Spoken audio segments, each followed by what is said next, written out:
Canelo Alvarez's recent decision to go up to cruiserweight and challenge WBC champ Ilunga Makabu, it seems to be kind of an acknowledgement that not a lot is happening at 168. He's trying to create more excitement in his career, which I can definitely appreciate. And some people would say, well, look, hey, he's just become undisputed at 168. What more do you want him to do? The odd person says fight David Benavidez, but let's get real. That's not a mega fight. Quite a few people were asking him to fight Caleb Plant. Well, look, he's done that. Wasn't a tremendous win. Don't think it's going to be remembered as such. So why not try do something a little bit left of field? Now, Canelo Alvarez fighting at cruiserweight. It sounds nuts. This guy is barely 5'8". But there is always a calculated element here. One that you could say slightly leaves a bitter aftertaste. He has gone after the weaker of the top fighters at cruiserweight. If there's no rehydration clause, if it's going to be 200 pounds, fantastic. But Ilunga Makabu, compared to the likes of a Breedis or, say, the very rangy Lawrence Okole, it certainly seems like a more manageable risk. And we've got to assume that that risk is going to be reflected in the odds come fight night. Alvarez is going to be the favourite, surely. He has singled out the weaker, smaller wildebeest. Some would say, well, look, you can't expect him to fight the likes of a Lawrence Okole. He's so much done for height and reach. Okay, but the other side of the coin says, well, then you've got no business fighting in cruiserweight if you're going up solely to take out the weaker guy just to lay claim to the fact now you're a 5-weight world champion. We can't pretend we haven't seen this before. His fight at 175 against Sergey Kovalev, a very shot Sergey Kovalev. I saw it as something of a hyena job. That was not the crusher of 2015. They could have maybe even made the fight then had Canelo had designs going up to 175. But would he really have agreed to that when the crusher was in full flow? I doubt it, and that's what I'm getting at here. He has looked at a guy he very much believes, maybe even knows, he can beat. Because Makabu, though he has become a champion, though he seems to have recovered from that bad knockout against Tony Bellew way back in 2016 now, I'm not the only one who would think, look, this guy is a bit basic, he's hittable. And maybe he's even a little bit on the slide now. And I wouldn't be the first person to say there's some parallels here with the Mayweather model of fighting.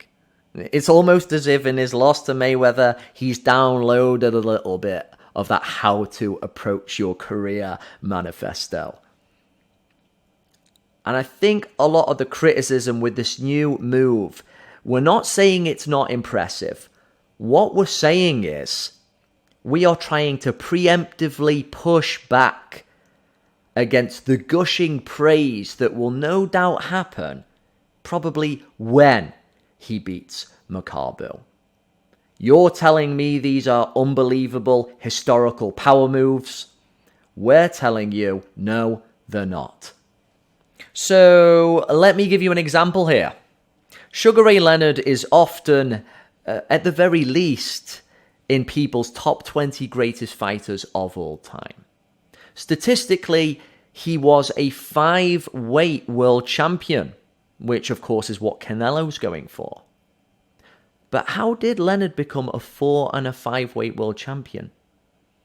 Well, he beat Donnie Lalonde at 175, which wasn't particularly impressive. Nobody really remembers Donnie Lalonde. And he beat Roberto Duran at super middle in what was kind of a sad echo, certainly, of their first fight. Those fights really don't add to Sugar Ray Leonard's greatness. You can get rid of them, and I bet he would rank exactly where he does now in everybody's list.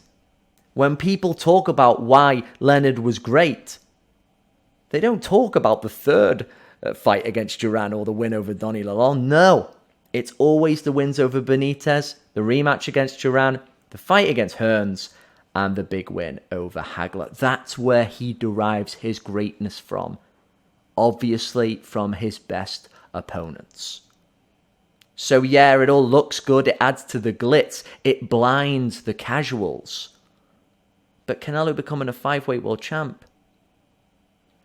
the guys with the more learned eyes will only be looking at Ilunga Makabu. So I guess what I'm saying is Makabu has got it all to prove. Ironically, even though he is the champion, he has to give Canelo a good fight. If you're that much bigger, if you've got a noticeable size advantage, really a guy who is around middleweight really, because he's not a big super middle, is he? You have got to punish him for having the audacity to dare to step up. And if you are unable to do that, there is something wrong. We are not looking at a Harry Greb here with Canelo Alvarez. We are looking at a superbly drilled, fantastic fighter who is clearly being calculated with who he chooses to fight. But what do you make of this situation? I don't like to just simply cut things up into a fanboy or a hater. The internet does that so often. I like to try and be a little bit nuanced with my opinion. Am I a Canelo critic? Yes, I am. But again, I think I'm just trying to push back against what I see as gushing praise. People talking about things as if they've never been done before, and they certainly have. Do you think he's maybe slightly swerving Bivol, who might be a bad matchup, or Beterbiev?